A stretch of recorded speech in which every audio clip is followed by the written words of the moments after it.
बिस्मिल्लाहिर्रहमानिर्रहीम। अस्सलाम वालेकुम नाज़रीन, आप यूट्यूब चैनल देख रहे हैं। मैं इमरान खान हूँ। नाज़रीन, खित्ते में इंपॉर्टेंट डेवलपमेंट्स हो रही हैं। अगले 24 घंटे नहायत अहम है, क्योंकि देखिए जंगबंदी में जो बातचीत होनी है अमेरिका और ईरान के बीच में, वो पाकिस्तान में होगी।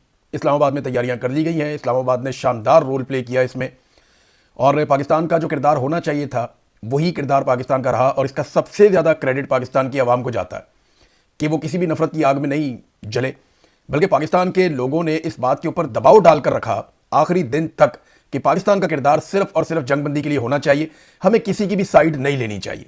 तो पाकिस्तानी आवाम को बड़ा क्रेडिट जाता है, मौजूदा हुकूमत को भी क्रेडिट जाता है कि उन्होंने इसके लिए कोशिशें जारी रखी। और बिल आखिर जो है वो अब इस्लामाबाद में जंगबंदी के लिए मुज़ाकरात हो रहे हैं। ये टाइम बहुत इंपॉर्टेंट है, क्योंकि इसमें इसराइल खराबी पैदा कर सकता है। और इसराइल की जानिब से जो लबनान पे लगातार अटैक किया जा रहा है, ये एक ऐसा नुक्ता है जिसपे ईरान को एतराज़ है। और ईरान ये समझता है कि ये एक संगीन खिलाफ वर्जी है सीज़ फायर मुआहदे की, जबकि अमेरिका ने कहा कि ये तो मुआहदे का हिस्सा ही नहीं था। अब कुछ चीज़ें मैं इस वीलॉग में क्लियर कर दूंगा, लेकिन उससे पहले मैं आपको ये भी बता देता हूं कि ये जो रात गुजरी है ये रिजीम चेंज की रात थी। आज जो है वो पाकिस्तान में 10 तारीख है। आप जब ये वीलॉग सुन रहे हैं तो 10 तारीख की सुबह है। 9 और 10 तारीख की रात को अप्रैल में इमरान खान साहब की हुकूमत को ख़त्म किया गया था। रिजीम चेंज ऑपरेशन किया गया था आज से 4 साल पहले। इस हवाले से मैं आपको कुछ ऐसे हकायक बताऊंगा जो इससे पहले मैंने आपको नहीं बताए। आज इस वीलॉग में मैं आपके सामने रखूंगा। बड़ी इंपॉर्टेंट चीजें हैं, लेकिन सबसे पहले एक रोला पड़ गया पाकिस्तान में और मेरे ऊपर बेशुमार टाउट्स छोड़ दिए गए। बड़ी खपट लगी पाकिस्तान में कि पता नहीं मैंने कोई गद्दारी कर दी है। और मैं ये चाहता हूं कि कोई जंग लगी रहे ईरान की, और ये जंग खत्म ना हो और पाकिस्तान जंग का हिस्सा बन जाए और पाकिस्तान जंग लड़ना शुरू कर दे। तो मैं आपको चंद चीजें बता देता हूं कि पहले दिन से आप मेरी वीडियो सुन रहे हैं, मैं एक ही बात कर रहा हूं कि पाकिस्तान को हर सूरत में गैर जानिबदार रहना चाहिए। पाकिस्तान को किसी भी मुल्क की जानिब से लड़ाई में नहीं उतरना चाहिए। और इस हवाले से ना सिर्फ मैंने बहुत सारे ट्वीट्स किए, बल्कि बहुत सारी वीडियोस भी की, बल्कि मैंने अवामी सर्वे भी करवाए। मैंने एक अवामी सर्वे करवाया कि क्या पाकिस्तान को सऊदी अरब से दिफाई मुआहदे के तहत ईरान से लड़ाई में उतरना चाहिए, हाँ या नहीं। और आपको हैरत होगी कि 90% के करीब लोगों ने कहा कि नहीं, पाकिस्तान को लड़ाई में नहीं उतरना चाहिए। यह हुकूमत तो अब सर्वे करवा रही है ना, मुज़ाकरात शुरू होने पर, जंगबंदी होने के बाद। मैंने ये पहले करवाए थे। दूसरा एक और सर्वे मैंने किया था कि क्या पाकिस्तान को अरब ममालिक के लिए ईरान से लड़ाई में उतरना चाहिए, हाँ या नहीं। तो उस पर भी इतनी ही तादाद में 90% के करीब लोगों ने यह कहा, बल्कि 90% से ज्यादा थे। और ये डाटा मेरे पास अभी भी मौजूद है। कोई 10-10 हजार लोगों ने इसके अंदर वोटिंग में हिस्सा लिया हुआ था। और इसके अलावा बहुत सारे और मेरे ट्वीट्स हैं। यानी मैंने यहां पे एक और, यानी यहां पे एक सऊदी अरब के सहाफ़ी हैं, उनकी जानिब से एक ट्वीट आता है कि आसिम मुनीर साहब ने सऊदी अरब को डिफेंस मिनिस्टर उनके जो है उनसे मिलते हुए इस बात की यकीन दहानी करवाई, जिनका नाम खालिद बिन सलमान है, उन्हें यकीन दहानी करवाई कि अगर ईरान ने एक और अटैक किया सऊदी अरब पर तो पाकिस्तान ईरान को टारगेट करेगा, ईरान को निशाना बनाएगा। ये 8 मार्च 2026 को ट्वीट किया एक सऊदी सहाफ़ी ने। मैंने उसके ऊपर लिखा, इस यकीन दहानी पर अमल हुआ और पाकिस्तान ईरान के खिलाफ लड़ाई में उतरा तो इसराइल को काफी मदद मिलेगी। मैंने उस वक्त भी पाकिस्तान के लड़ाई में उतरने की मुखालफत की थी। इसके अलावा एक सुहेल अफरीदी ने ट्वीट किया था, उसके ऊपर भी मैंने एक ट्वीट किया था। सुहेल अफरीदी ने कहा कि पाकिस्तान को हमेशा अमन और मुज़ाकरात के लिए किरदार अदा करना चाहिए। और उस पर मेरा ट्वीट है, और ये तारीख भी मैं आपको बता देता हूं, ये 1 अप्रैल 2026 का ट्वीट है। तब तक किसी के नहीं आइडिया में था कि जंगबंदी होगी या नहीं होगी। पाकिस्तान को अमन ही के लिए कोशिश करनी चाहिए, क्योंकि यही हमें हर लिहाज से सूट करता है। और मैं हमेशा यही कहता हूं कि जंगबंदी होनी चाहिए, हर जगह पे मैंने यही बात की है। लेकिन मैंने एक खबर ब्रेक की जिस खबर से पूरे पाकिस्तान में रोला पड़ गया। खबर यह थी कि जो शहबाज शरीफ साहब ने ट्वीट किया वो कॉपी पेस्ट है, और वो व्हाइट हाउस से होकर आया है। और मैंने ये बताया कि ये व्हाइट हाउस ने इनको ट्वीट करने का कहा है, तो इन्होंने ट्वीट किया है। और नालायकी इनकी यह है कि जो पहली लाइन जिसको मिटाना था, जिसमें लिखा हुआ था पाकिस्तान पीएम, यानी वो ड्राफ्ट था Pakistan PM post on x, तो वो जो चीज है वो मिटाने की बजाय उसको भी साथ ही छाप दिया। नालायकी इनकी ये थी। मैंने इसकी कर दी निशानदेही और मैंने बता दिया कि काम तो अच्छा हुआ, जंगबंदी हो गई और इस पर सबको खुशी है, लेकिन हमारे वजीर आजम ने नालायकी दिखाई है। और वैसे भी डोनाल्ड ट्रंप को नालायक लोग पसंद है। मैंने ये किया। इसके बाद जो रोला पड़ा पाकिस्तान में कि पता नहीं मैं गद्दार हूं, मैं चाह रहा हूं पाकिस्तान जंग में उतर जाए, पाकिस्तान सऊदीया से लड़े या पाकिस्तान ईरान से लड़े, मैंने तो ऐसी बात कही नहीं की। मेरी खबर के ऊपर पाकिस्तान में यह कहा गया कि यह प्रोपेगेंडा है। बहुत सारे टाउट साफियों ने यह बात की कि यह प्रोपेगेंडा है। और अब मैं आपको बताता हूं कि इसका नतीजा क्या निकला। नाजरीन, 1888 का एक बरतानवी अखबार है जिसका नाम है फाइनेंशियल टाइम्स। 1888 का याद रखिएगा। पाकिस्तान में कोई इदारा इतना मोतबर नहीं है जितना पुराना यह है, फाइनेंशियल टाइम्स। 150 साल हो गए इसको। फिर 1855-56 का एक और इदारा है जो अमेरिका में चलता है, न्यूयॉर्क टाइम्स। इसको 250 साल हो गए हैं सहाफत के अंदर। इन दोनों ने मेरी खबर की तस्दीक की है। अब बजाय मुझे क्रेडिट देने के ये मुझे गद्दार कह रहे हैं, आप अंदाजा करें। इन दोनों ने मेरी खबर की तस्दीक की है कि ये ड्राफ्ट व्हाइट हाउस में था, वहां से इसकी अप्रूवल आई है।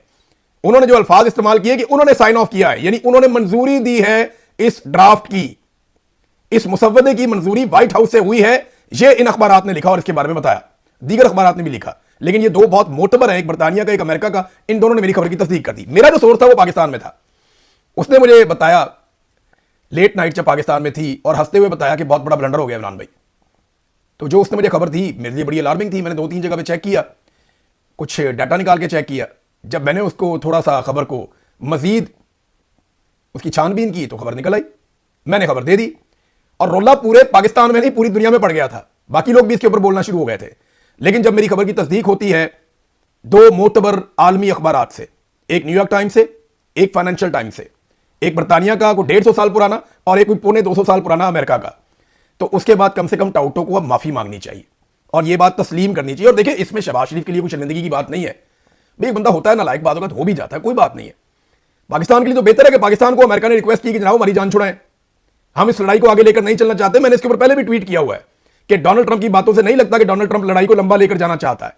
डोनाल्ड ट्रंप जंग बंदी की तरफ जाएगा, मैं ये पहले कह चुका हूं, एक दफा नहीं कई मरतबा कह चुका हूं। चाहे वो धमकियां लगा रहा था, मैंने इस पर ट्वीट भी किया है। मेरा ये अंदाजा था कि ये इतना लंबा लेकर जा नहीं पाएगा, ट्रंप को इस लड़ाई में से हर हाल में निकलना पड़ेगा। अब इंटरेस्टिंग बात यह है कि जिन लोगों ने इसको प्रोपेगेंडा करार दिया, जिन लोगों ने इसको गद्दारी करार दिया, अब वो फाइनेंशियल टाइम्स को और न्यूयॉर्क टाइम्स को भी गद्दार कहेंगे।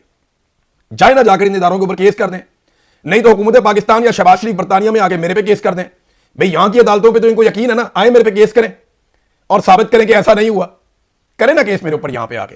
तो ये कभी केस नहीं करेंगे, ये झूठे हैं, फ्रॉडी हैं। इन्होंने जो सोशल मीडिया का गंद जो मेरे ऊपर उछाला और जो इन्होंने टाउट्स मेरे ऊपर छोड़े, उसके बाद ये सूरत हाल बन गई और अब ये माफी भी नहीं मांगते। और इसमें जो मेन बेइज्जती है ना, मैं आपको बता दूं, वो शहबाज शरीफ की नहीं है, वो डोनाल्ड ट्रंप की है। डोनाल्ड ट्रंप एक तरफ धमकियां लगा रहा था कि ये कर देंगे, वो कर देंगे, पत्थर के जमाने में धकेल देंगे, इतने घंटे बाकी हैं, इतने घंटे बाकी हैं, अब ये होने वाला है, इतने बजे हमला करेंगे। और साथ ही वो डोनाल्ड ट्रंप एक ड्राफ्ट भिजवा रहा था कि यार ये करो, मेरी जान छुड़ाओ, यानी मेरे से अपील करो कि जंगबंदी के लिए टाइम और बढ़ा दूं 2 हफ्ते, जंगबंदी कर दूं 2 हफ्ते के लिए, मेरे से अपील करो, मैं अपील मंजूर कर दूंगा। और ईरान को राजी किसने किया? ईरान को चाइना ने राजी किया, ये अमेरिका ने भी बताया और पाकिस्तान ने भी राजी किया। पाकिस्तान लगातार ईरान के साथ राब्ते में था, ऐसा नहीं है कि पाकिस्तान ने कुछ नहीं किया। पाकिस्तान अमेरिका और ईरान दोनों के साथ राब्ते में था और पूरी कोशिश कर रहा था अरब ममालिक को भी राब्ते में रखे कि जंगबंदी हो जाए। लेकिन जिनका इंपॉर्टेंट रोल है, जो चीजें हकायक है और मंजर आम के ऊपर है, वो मैंने आपके सामने सारे रख दिए हैं। अब टाउटों को चाहिए कि माफी मांगे इस बात के ऊपर कि आलमी अखबारात ने बाकायदा उस बात की तस्दीक की कि ये ड्राफ्ट फाइनलाइज हुआ व्हाइट हाउस में और उसको कॉपी पेस्ट किया शहबाज शरीफ ने। अब नाज़रीन आ जाएं मुज़ाकरात की तरफ जो इस्लामाबाद में हो रहे हैं। इस्लामाबाद में काफ़ी तैयारियां की गई हैं मुज़ाकरात के हवाले से, लेकिन कुछ इंपॉर्टेंट चीज़ें मैं आपके साथ शेयर करूं।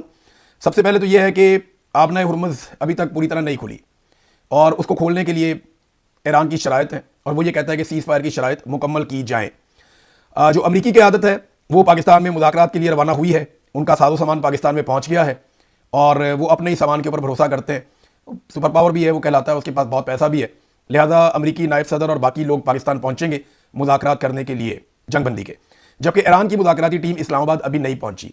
पहले खबर ये आई थी कि टीम पहुंच गई है, लेकिन ईरान की तरफ से एक स्टेटमेंट भी है कि लबनान पर इसराइली हमले रुकने तक मुज़ाकरात मुअत्तल हैं। ये एक खबर एजेंसी है और ये ईरान में पासदाराने इनकलाब से मुंसलिक न्यूज़ एजेंसी तस्नीम है, उसने ईरानी वफद के इस्लामाबाद पहुंचने से मुताल्लिक खबरों की तरदीद कर दी है। और इस न्यूज़ एजेंसी ने एक बाखबर ज़राए का हवाला देते हुए रिपोर्ट किया कि ईरानी मुज़ाकराती टीम के अमेरिका से मुज़ाकरात के लिए इस्लामाबाद पाकिस्तान पहुंचने से मुताल्लिक कुछ मीडिया इदारों की खबरें मुकम्मल झूठी हैं। यह BBC पे रिपोर्ट हो रहा है और उनके मुताबिक ज़राए ने उन्हें बताया कि जब तक अमेरिका लबनान पर इसराइली हमले रुकवाने का अपना वादा पूरा नहीं करता तब तक मुज़ाकरात मुअत्तल रहेंगे। वैसे अभी थोड़ी देर पहले खबर आई है कि नेतन्याहू ने अपनी काबीना को कहा है कि वो लबनान के साथ बातचीत शुरू करे और लबनान की जो हुकूमत है उन्होंने पाकिस्तानी हुकूमत से रब्ता किया और ये कहा कि पाकिस्तान भी इसमें रोल प्ले करे कि यहाँ पे मुज़ाकरात करवाए जाएँ और जंगबंदी जो है वो लबनान में भी करवाई जाए। क्योंकि लबनान में बड़ा खौफनाक अटैक हुआ है, एक ही दिन में बहुत सैकड़ों लोग वहाँ पे शहीद कर दिए गए, हज़ारों लोग जो हैं वो वहाँ पे पहले भी ज़ख्मी हुए हैं, अब भी ज़ख्मी हुए हैं, तो बहुत बड़ा नुकसान वहाँ पे हो रहा है। उम्मीद की जाती है कि अगले 48 घंटों में मुज़ाकरात की कोई शक्ल निकल आएगी। लेकिन इस बीच में मैं आपको ये बताऊँ कि मिडल ईस्ट के अंदर, खलीजी ममालिक के अंदर जो तैयारियाँ हैं अमेरिका की जानिब से वो कोई कम नहीं हो रही। बहुत सारी चीज़ें ऐसी माजी करीब में रिपोर्ट हुई हैं जहाँ एक सफ़बंदी वाली सूरत हाल है। कुछ अमेरिकन फ़ौजी जो हैं उन्होंने ये दावा किया है, कोई रिटायर फ़ौजी हैं, कुछ एक्सपर्ट हैं उनके, वो ये दावा कर रहे हैं कि ऐसा लगता है कि अमेरिका अगली लड़ाई की तैयारी कर रहा है। अगर ये मुज़ाकरात कामयाब नहीं होते तो पहले से ज़्यादा खौफनाक जंग हो सकती है। और ईरान की जानिब से भी ऐसी इतलात आ रही है कि वो भी तैयारी कर रहे हैं और वो भी भरपूर जवाब उसी तरीके से देंगे जैसे उन पर हमला किया जाएगा। लेकिन उम्मीद की जाती है कि ये जंगबंदी हो जाए। अब नाज़रीन आ जाए रिजीम चेंज ऑपरेशन। जब रिजीम चेंज ऑपरेशन हो रहा था ना आज से 4 साल पहले, तो मिलिट्री एस्टेब्लिशमेंट ने एक बयानिया बनाना शुरू किया। वो बयानिया अपने टाउटों के जरिए बना रहे थे और इसके अलावा वो बयानिया के लिए खुद भी of the record on the record मुलाकातें भी कर रहे थे। कुछ बातें वो खुलकर करते थे, कुछ बातें वो मुलाकातों में करते थे, कुछ बातें वो इकट्ठे लोगों को बुलाकर बैठ के वहां पे कहते थे हम ऑफ द रिकॉर्ड बात करना चाहते हैं। तो 5 ऐसी चीजें हैं जो मिलिट्री एस्टेब्लिशमेंट ने इमरान खान साहब के रिजीम के खात्मे के हवाले से की थी।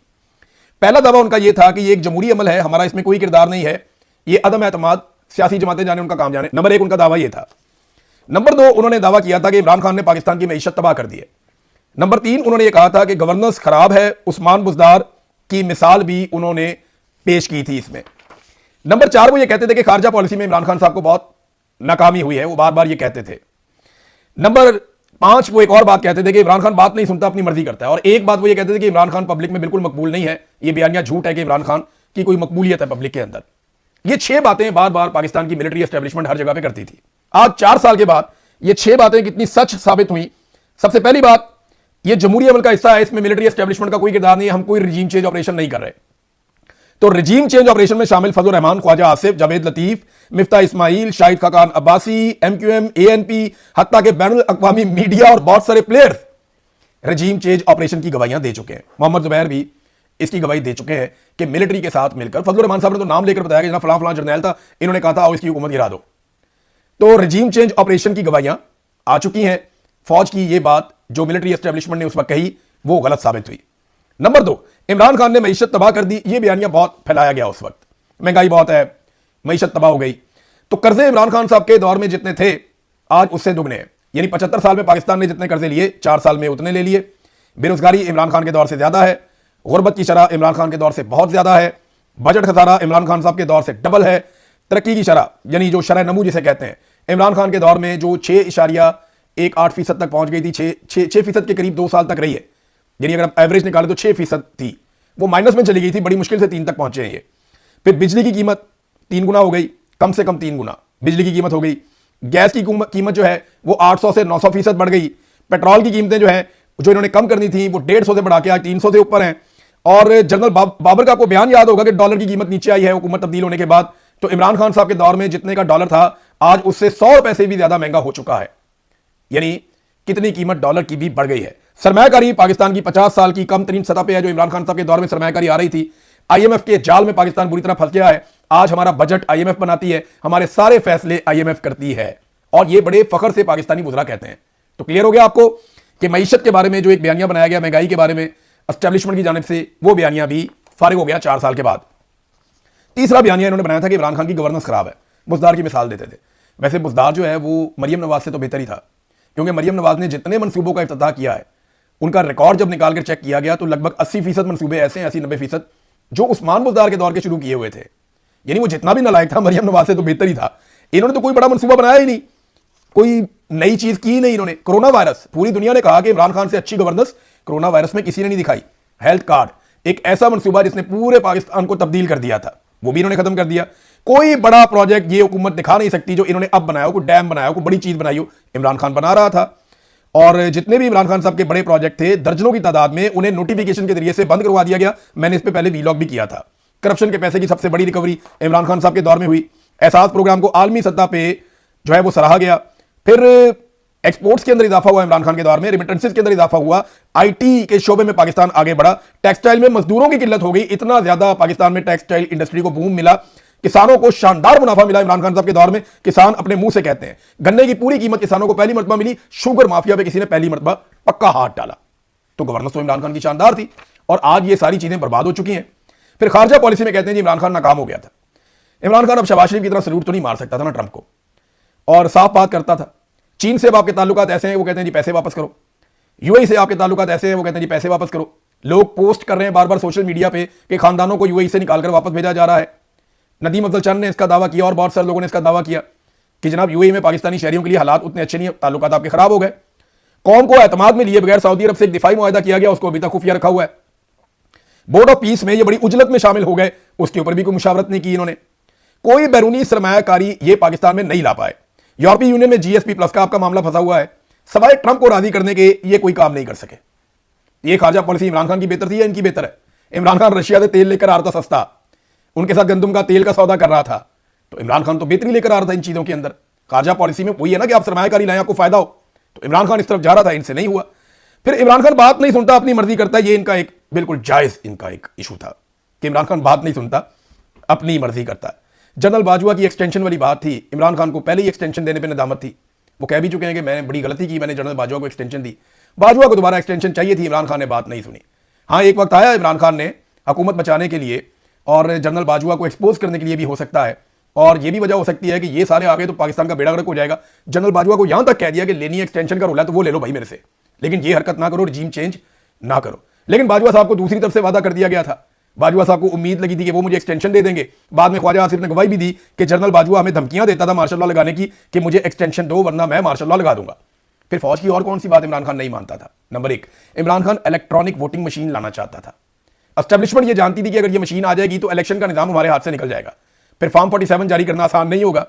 फिर इमरान खान ओवरसीज पाकिस्तानियों को वोट का हक देना चाहता था। वो ये भी जानते थे कि ओवरसीज पाकिस्तानियों को वोट का हक मिल गया तो वो ज्यादा रेलिवेंट हो जाएंगे और वो वोट इमरान खान को पड़ेगा। ये भी एक पंगा था। फिर कोरोना में इमरान खान ने एस्टेब्लिशमेंट की बात नहीं मानी और लॉकडाउन लगाने की बजाय स्मार्ट लॉकडाउन का एक तरीका निकाला। इस पे भी उनको प्रॉब्लम था। छठी चीज जो बार बार मिलिट्री एस्टेब्लिशमेंट कहती थी, बल्कि डीजीआईएसपीआर ने ओपनली भी कहा था एक दफा कि इमरान खान मकबूल नहीं है। ये बात वो कहते थे और हम मीटिंग्स के अंदर जब सारे लोग बैठे हुए होते थे जर्नलिस्ट, तो उन्हें बताते थे कि ऐसा नहीं है, ये फैसला पब्लिक करेगी, let the people of Pakistan decide. अगर इमरान खान मकबूल नहीं था तो इमरान खान ने तो असेंबलियां तोड़ दी थी 4 साल पहले, फिर ये इलेक्शन करवा लेते। उस वक्त भी मिलिट्री एस्टेब्लिशमेंट जानती थी कि इमरान खान मकबूल है। जब जिमनी इलेक्शन हुए पंजाब के अंदर 80% सीटें वो स्टेट में जीत गया था जिमनी इलेक्शन में, और उसके बाद 2024 के इलेक्शन में इमरान खान साहब ने रिकॉर्ड कायम कर दिया वोटों का, और इतनी सीटें जीती हैं कि अपने मुखालिफिन को 17-18 सीटों तक महदूद कर दिया। इतनी मकबूलियत थी इमरान खान की, और आज भी इमरान खान की उतनी ही मकबूलियत है या शायद उससे बढ़ गई है। तो एस्टेब्लिशमेंट की 6 बातें 6 की 6 गलत साबित हो गई 4 साल के अंदर। इनके सारे अंदाजे गलत हैं, और इमरान खान ने जो जो कहा था रिजीम चेंज ऑपरेशन से पहले और रिजीम चेंज ऑपरेशन के बाद, हमने पाकिस्तान में वही सारा कुछ होता हुआ देखा है। तो नाज़रीन, और बात करेंगे करंट अफेयर के ऊपर नेक्स्ट वीलॉग में। अब तक के लिए इतना ही, अपना ख्याल रखिएगा, अपने इस चैनल का भी। अल्लाह हाफिज़।